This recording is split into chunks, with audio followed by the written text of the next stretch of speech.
Hello everyone, my name is Rebecca Gomez, and today I'll be talking to you about the challenges of mentoring and how that may affect leadership development. A mentoring relationship occurs when a more experienced individual, your mentor, gives guidance, knowledge, and learning opportunities to a less experienced individual, your mentee.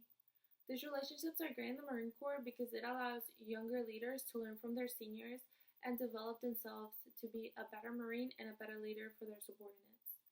But like any relationship, mentorships have their challenges. As I was researching this topic, I came across the article Mentoring and Leadership Develop, which discussed some of the challenges that mentees and mentors may face during this time of their relationships.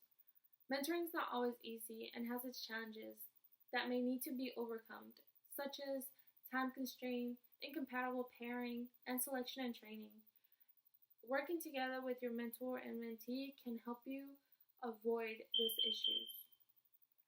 But like any relationship, mentoring requires time and trust. And sometimes as NCOs, our main focus may be mission accomplishment or maybe training or maybe our daily battle rhythm. We might not think about setting a time aside to talk to our mentees and say, hey, what's going on with you? Where do you need to grow? What can I do to help you? And that's important because not only do you set that time to get to know your mentee more and see where the struggles are, but you build that trust. But this relationship is not just a one-way relationship. Your mentee must agree to set that time, and they must be agreeing to seek you for that mentorship because you can't force this relationship. If not, there's no development and there's no growth. This also leads to the issue of incompatible pairing. Sometimes Marines are just not compatible. They may be leaders to a full section, but they might not be compatible with one individual to mentor them and guide them in the way that mentee needs to be shaped. And as mentees, we need to understand that we get to pick our mentors. We get to choose those leaders that we have surrounding us and say, hey, I want you to help me develop to get to where you are in the way that you did it.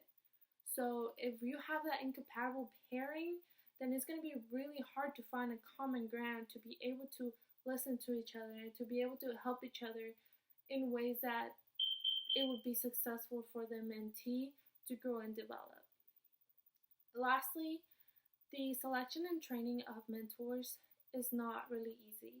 We get taught how to be leaders from boot camp. We are expected to lead Marines, fight battles, but mentorship requires a little bit more of understanding and a step back on that relationship. And with that, the Marine Corps does give us some tools. A lot of times as we develop as leaders, we go to PMEs, seminars about leadership, about helping your Marines and growing with your Marines. And with that, we can pick certain aspects on how we want to be our mentors and how we can help our mentees. If we just lack that training, lack that knowledge, then we're not able to fully develop our Marines and our mentees to be successful and to be that next generation that's going to take over our slots.